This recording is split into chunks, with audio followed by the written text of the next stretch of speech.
أعوذ بالله من الشيطان الرجيم. بسم الله الرحمن الرحيم. عما يتساءلون عن النبأ العظيم الذي هم فيه مختلفون كلا سيعلمون ثم كلا سيعلمون ألم نجعل الأرض مهادا والجبال أوتادا وخلقناكم أزواجا وجعلنا نومكم سباتا وجعلنا الليل لباسا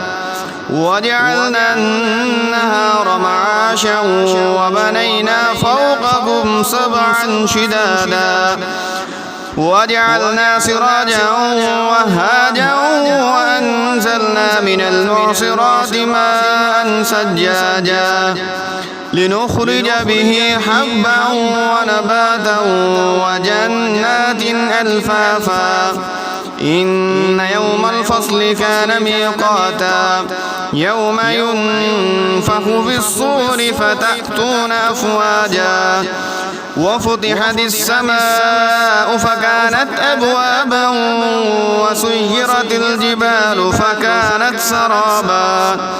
إن جهنم كانت مرصادا للطاغين مآبا لابثين فيها أحقابا لا يذوقون فيها بردا ولا شرابا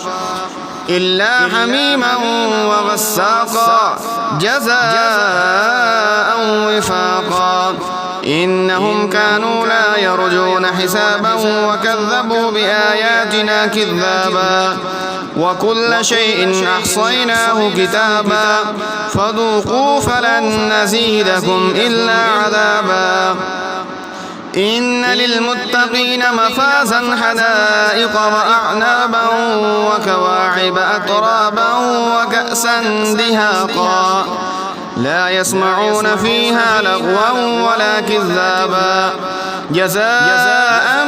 من ربك عطاء حسابا رب السماوات والأرض وما بينهما الرحمن لا يملكون منه خطابا يوم يقوم الروح والملائكة